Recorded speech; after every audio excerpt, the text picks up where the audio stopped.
Hi everybody, my name's Karen Hirschman and I'm going to be teaching Nursing 461 this summer for you. It's an online asynchronous course, so you do not have to interact with me at all if you don't want to. It's a pretty self-paced course. For those of you who've had me before, welcome back. It's nice to have everybody back. I had a lot of you in the spring semester. Anybody who has not had me before, I hope that you'll find the course engaging and enjoyable, and I'm welcome to comments, feedback, anything that you think could make it better, more efficient. I like feedback from people, and I will try to apply anything you tell me to the course as we go. I wanted to talk to you for a few minutes about a couple of things. First of all, that the pace of the course is pretty much self-paced to a certain degree.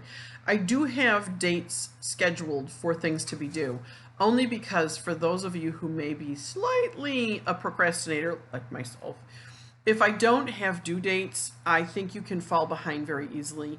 This course has 5 weeks and there's no leeway. It starts on May 31st. It has to end on July 5th. I can't accept assignments after July 5th.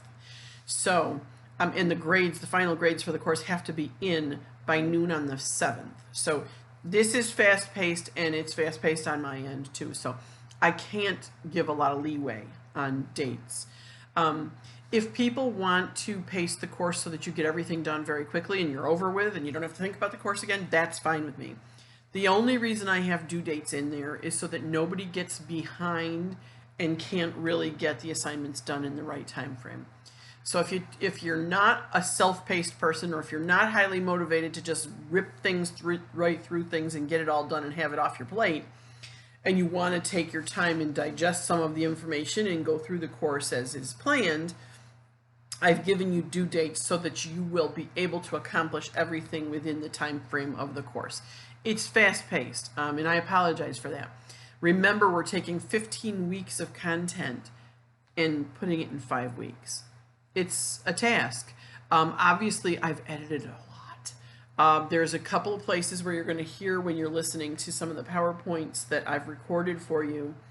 I refer to a project. I took the project out of the course. So I didn't redo some of I just made that decision recently. I didn't redo some of the PowerPoints. But I've put a disclaimer on there that says there is no longer a project, which you can all be thankful for. There are several assignments. We have to have assignments because there's a lot of topics in this course, and the only way I can assess your understanding of the topic is to have some kind of an assignment due. So I think in total there are 6 assignments. None of them are large. You know, there's one paper that you have to write. It's due on the 16th. Of June, and it's 6 to 8 pages. That includes the cover page and the reference page, so it's really a 4 to 6 page written paper. If you follow the directions in Canvas, it will give you the content. It will give you enough direction to fill the content quite easily. All right, nobody's ever struggled with that paper.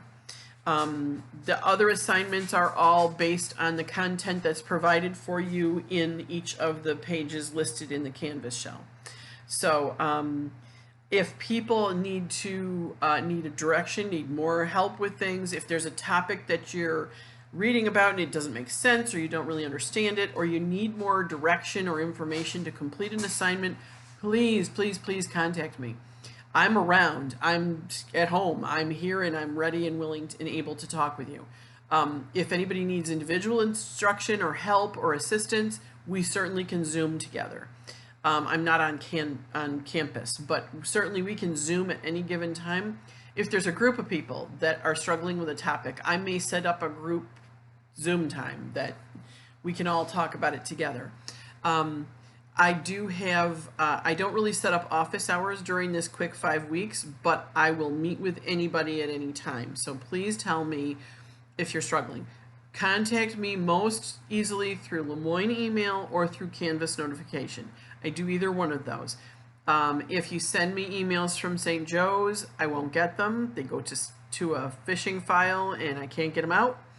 And I also have, my phone number is listed. If you really have something urgent that you need, you certainly can text me or call me. So I want to be here and available to you to help you through the next 5 weeks so that you are successful in the course, you get something out of the course, and that it's over with in an appropriate time frame for you and me. So if you have questions as the course goes on, if you ask me a question, I may post your question. I won't put your name with it. But I usually send out, if somebody has a question, it's a question multiple people might have, and sometimes you're asking for a clarification of something and everybody needs it clarified. So I may send that information out via email.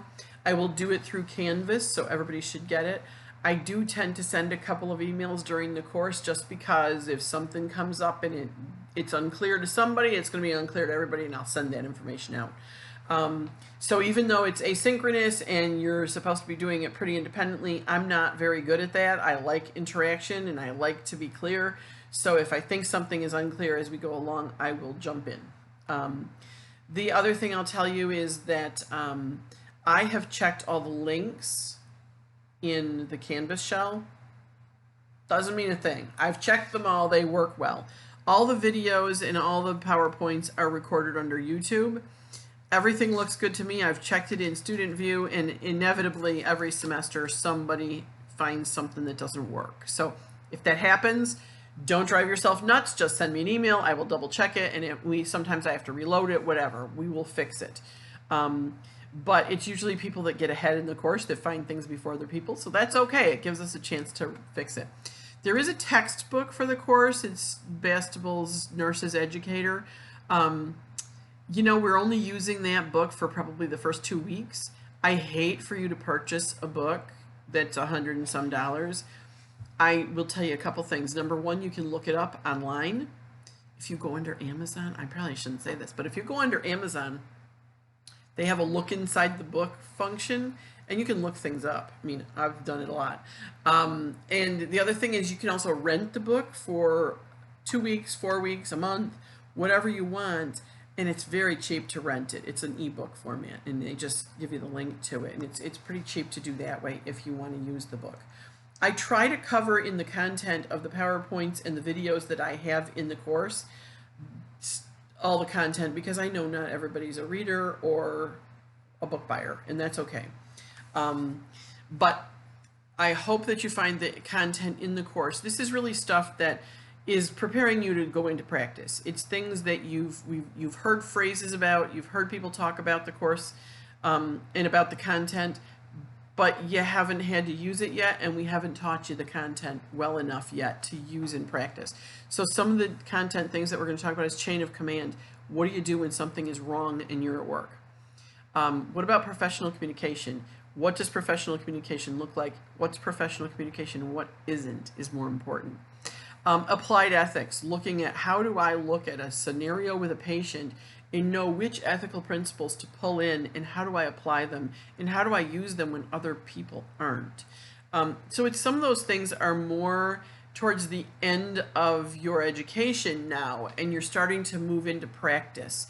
And I want you to have some of these skills to move into practice with, because they're things that I, as a manager for many years, found to be a struggle for newer nurses. And so we've kind of shaped this course around some of that content.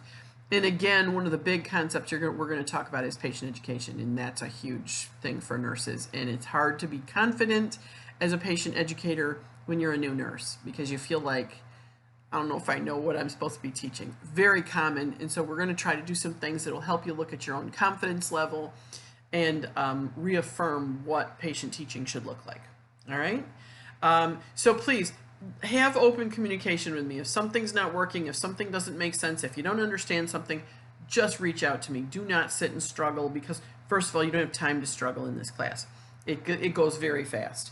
And I don't have the leeway to say I can give you time beyond the 5th of July. So we got to get it done. All right. I'll be here every step of the way to help you. I won't interfere with those of you who like online and you want to be totally independent.